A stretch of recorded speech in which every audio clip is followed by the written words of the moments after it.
Since Valentine's Day is coming up, I was thinking we should make a Valentine's Day OC, so let's get started.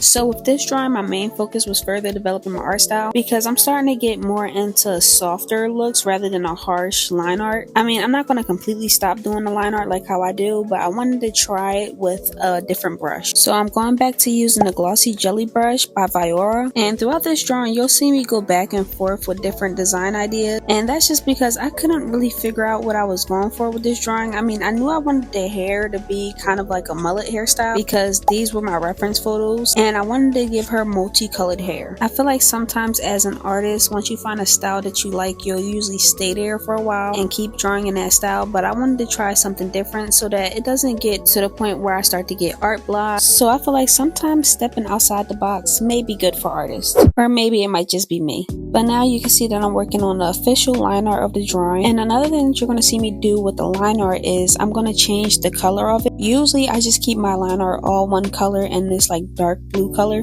and I never really use black, so I decided to make the hair all black for the base color, and then I changed the color of the line art to further match the colors of like the skin complexion and the hair color, and I feel like this just gives it a different look overall. And then another thing that I did is I used the shadows and highlights to really form the nose shape instead of using line art to do that. And then for her hair, I wasn't sure if I wanted her to have like blonde tips, and then for the middle part of her hair to be like a light ashy blonde color, but I didn't really like how that was turning out, so I switched it to pink, and then I went back in and turned the part of the line art that's near the blonde hair to a light pink. And then I also wanted to add some red into the hair. This whole process of me trying to figure out her hair color was really just me experimenting and seeing what looked right and what didn't look right to me. Then I went in and added some highlights, and then I also ended up giving her some fangs because I thought it looked cute. And I don't know why here I forgot to add the freckles back, but I meant to add them back, but I don't think I did. I also made her lower lashes red, and then I added some more highlights here and there. But now we're coming up towards the end of the drawing, and here's the finished piece.